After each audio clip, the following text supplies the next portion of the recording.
Good afternoon, everyone. My name is Randy Wolcott, and I've been in Aiken in this community for 30 years. I've been a real estate agent with the Carolina Company for 15 years, but my real love outside of making money is the Hitchcock Woods, and I've been associated with Hitchcock Wood Foundation for 20 years. And Hitchcock Woods is an amazing place. It's in the center of town. So many people drive all around town and don't even realize it exists, but it's the largest urban forest in this country, and it's right here in downtown Aiken. The town has been built around the Hitchcock Woods over the years. It originally was started in 1939 with a gift of 1,190 acres, and we have expanded that to 2,100 acres today. And it is such a gem for the city of Aiken, such a draw for so many people who want to come and live in this town, because there is this beautiful natural forest right in the middle of the woods. It is 70 miles of trails. It's open from sun up to sundown, free of charge, every single day of the year. And it's just a fabulous place to go out and get away from your little stress of the day, or at the beginning of the day, get a little exercise, whatever it is, and be out in nature. And Hitchcock Woods is a fabulous place, and we welcome everybody in town to come experience the forest. My role there started as a volunteer. We have a group called the Axe Club, which is really kind of exciting thing. A lot of people think it's pretty cool, but it's a group of men and women who come out and do work days in the woods and help open the trails up and build the jumps, and it helps people who want to volunteer and help us come and participate. And so that was originally when the Hitchcock family started it. They had all their friends who would do this, and then it got sort of where they didn't do it any longer. And so I was asked to see if I could get the Axe Club started again. I thought that was a pretty fun thing to do. And so I started doing that, and they appreciated my efforts and my love of the woods, and so they asked me to be a board member back in, what was that, 15, 20 years ago. It was 89, I think it was. And 98. Anyways. It seems so long. I've done every job in the woods. I have been on every committee, chaired every committee, and I was actually chairman of the foundation for 5 years, which was a real thrill and a great honor to be the chair of that. Wonderful people. We have 20 volunteer board members, and they're all very passionate about the woods. And leading that group was something that was great. Right now, I am chair of the forestry committee, which is my real love, is taking care of the forest. And the Hitchcock Woods is a remnant of a forest type that was one of the largest forest types in the country at the time, before settlement, pre-settlement. The longleaf pine ecosystem stretched 90 million acres from Virginia down through the coast down to Texas. And it was all the same. You could drive a carriage straight through the woods. It was open forest with big trees and grasses. And you wouldn't have to have trails. You could just drive your oxen cart through the woods, and you'd never, you wouldn't have any problems. It is a fire-dominant species environment where the forest fires would, lightning strikes and other reasons, fire would start, and they would just burn until they petered out because of other rainstorms or a river or whatever stopped it. And that has created this environment where there's a lot of fire-dependent plant material. And these tall pine trees that are, which thick bark, the fire doesn't hurt them in any way. And every other plant gets burned down, but the seed is there, and they all come back up. And so we've mimicked that now in renovating the Hitchcock Woods to this longleaf pine ecosystem. So we've reintroduced fire into the woods, and trying to do that in the center of a town of 30,000 people with all these beautiful homes has been a real challenge, as you can understand. And we caught a lot of grief in the beginning, but we've done a great PR campaign explaining to people that there's many reasons for doing it. We're burning up the fuels so we don't have catastrophic fires like you hear out from California and places like that. And so we're protecting the home ownership in Aiken through that effort. It's also bringing back the forest to the way it was. We're getting rid of the mid-story that has grown up and shaded out the marvelous ecosystem that's below these trees. And when you do that, you create an environment that is so biologically diverse because no one tree is shaded out all the rest and taken over. So when you burn it down, it's all down, and then you have hundreds of different species coming back up. And then before one can shade out and get dominant, we burn it again. We burn it on generally a rotation of every 3 years. And that just creates this wonderful diversity, which is wonderful. The other reason is for wildlife habitat. So you get all kinds of flowering plants and for the pollinators, so it's really good for butterflies and bees and all those kind of animals that we all need. It's great for the deer and all the wildlife that we have in the woods. So with this process of burning every 2 or 3 years, it just rejuvenates it all and starts it fresh and creates all kinds of beautiful vistas, and it opens it up. And one of the things that I've done also and dear to me is to bring back a bird called the red-cockaded woodpecker that used to be here. It had always been in the longleaf pine ecosystem, but because this forest was not managed and the mid-story got grown up, they didn't like that habitat anymore, and they disappeared. And the last were seen here in the 60s and 70s. And after 20 years of thinning the forest, burning the forest, taking care of it, managing it, we brought this habitat back to where we could reintroduce this bird, which is federally endangered.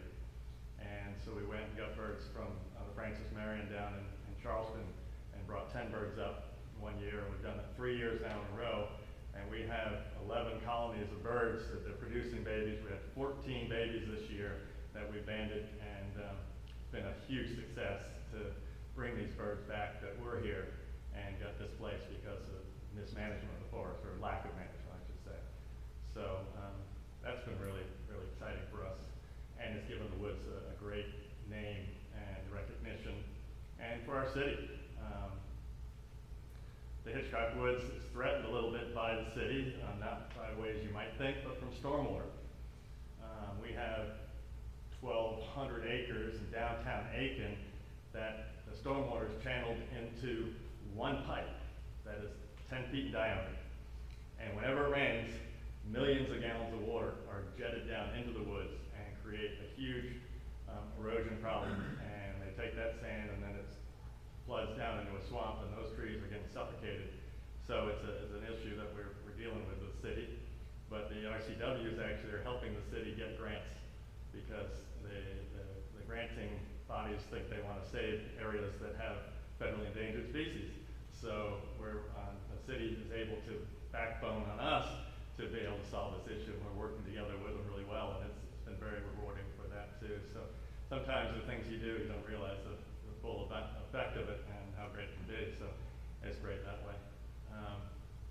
Again, the foundation was started by a group. This lady came from New Orleans to visit her aunt. Her aunt was Celestine Eustace, and she was a young girl, Louise. I don't know her maiden name. I was trying to think of that earlier, but she was sent up to New York City to be a debutante to see if she could find her husband, and she met Mr. Thomas Hitchcock. And so he was very wealthy.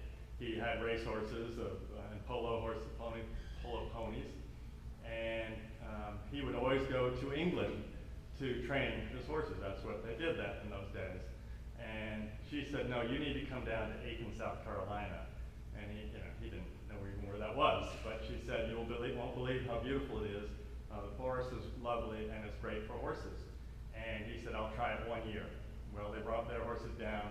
They found that the sandy soils here with no rocks is beautiful for horses, and the footing is fabulous. And that is the reason we have so many horses here, because the natural sand that we have here is ideal footing for riding horses and training horses. So they set themselves up here, and they came back every year, and they brought all their friends, and that was the start of what we call the winter colony here in Aiken, and that's where all those big, lovely homes downtown came from.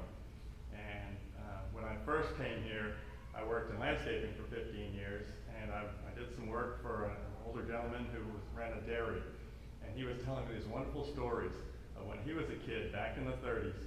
The trains would come into the depot, and he would go there, and he would make more money that day than he did the whole year by taking their tack trunks off of those trains, putting them on his carriage, and delivering them to the different stables around. And he said it was like the circus coming to town, when they're leading those beautiful horses off with those cars and hand walking them to the different barns all downtown. And it's hard to imagine that today, but we do have a lot of horses on the streets of Aiken, so I guess it could be, but it's all part of the history of Aiken and why we have these big, beautiful homes downtown, which really leads to the history and the beauty of this town. And you know, it's not just another sleepy southern town. It's got a lot of history and a lot of beautiful buildings, and it's very special. And Hitchcock Woods is a major part of that, I believe, because again, it's a place where he brought his horses, and we have a mile track up in the middle of the woods. He would hack his racehorses up there. They'd train over the jumps there, the steeplechasers, and then they'd hack back home. And people still do that today. I've done it 100 times. So we have a fox hunt in the woods, which is really exciting too, and that goes from Thanksgiving morning as the blessing of the hounds, and that's real fun. If you ever want to come down, you can walk down into the woods, and we have it's called a drag pack. They don't kill any animals. They follow a scent, which actually I lay down for them. And I'm one of the foxes. Since I know the woods so well, they tell me where to go, and I run through the woods every Saturday morning dropping the scent for the hounds to follow. And it's great fun. And you tell, I don't make as much money as I'd like to because I'm always out there doing something in the woods. So we have renovated a beautiful house down there as our headquarters. Carolina Company was gracious enough to hold the offices for about 20 years before we finally renovated the greenhouse, we call it, because it was painted green. And so it's still named the greenhouse, but we have our corporate office there, we have our boardroom there. And one of the things I did there too, I helped renovate that. I was, I guess you call it the general contractor and managing the crew, and I'd go there every morning and every afternoon and make sure they got that right, and it turned out beautifully. I'm really proud of that. So that was my, another one of the little jobs I do in the woods. The big thing that I do now, as I said, is the forestry committee. We manage the forest by thinning where it's too dense. The longleaf pine is an open stand. We call it quail wood sometimes. It's where you have maybe 50 trees per acre, and it's spread out in large big trees and grasslands underneath. And so in some areas we have to renovate it. We have to go through and cut the trees down and do a thinning. And we try not to do too much of that because people are riding their horses and trying not to, don't like all the trucks and stuff in there, but it's a necessary. The big, beautiful thing that we have now here in this area is a power plant at the Savannah River site that burns biofuels. So before we used to have to, when we cut trees, they'd leave all of the limbs and the tops on the ground, and it was more fuel that we had to deal with. And we're trying to get rid of fuel. Now they'll take the whole tree and throw it through a chipper, and then we get paid for that stuff. And it's trucked down there, not a lot of money, but at least it's positive income. And they burn it, and it's used down there for power and steam. So it's great, it's green energy, and we have plenty of it. And then we burn. And the burning crew is another part that I'm on. I'm a South Carolina prescribed fire manager. I'm going through the course, I've been approved for that, and we do, well, this year we did 600 acres of prescribed fires in the woods, and we choose our areas depending on the wind direction. We prepare all these areas all around the woods because we have to go when the weather is right. And someone says, when you burn? I said, whenever the weather is right. The wind has to be correct, we have to get the smoke. The fire isn't the thing that we're worried about taking care of. I can take care of the fire. I can't take care of my smoke. I have to know where it's gonna go, and I have to plan for that. So we make sure that if there's an east wind, we're burning on that east side so that the wind will go into the center of the woods and get up and out and not bother the neighborhoods. We can't have it go against the bypass, say, and create a problem where we're smoking out the cars and causing an accident. So we have a group of 8 or 9 dedicated individuals. Half of them are career Forest Service people who retired, and we have our own equipment, and we go and burn it, and that's part of renovating the forest. And some years we're not able to get a lot done, and this year we were able to get a great number of acres done, so it was very rewarding. But, come on down to the woods, walk in, don't be afraid, you're all welcome. As I said, it's free of charge. We are a charity, and we can't charge. It's very difficult to figure out how to charge, so we ask people for donations. So think about being a friend of the woods. Think about being a sponsor of the foundation or of the horse show that we have, or of our fall festival. Fall festival's in September, and there we have a speaker who's going to talk all about one aspect of the forest and help you understand. We had Patrick Millen from Clemson University's expeditions. He said, I've just been to Costa Rica, and I've looked at all the books, and I know all the plant material, and identified 853 different species of plants down there. He says, you won't believe it, but here in Aiken and Hitchcock Woods, I can do more than that. We are more species here than in the rainforest of Costa Rica, and that's because of that diversity. And that just blew me away, and it's an amazing resource that we have here. We welcome you all to it, and I could talk for 5 more hours, but I guess my time is up, so thank you for having me.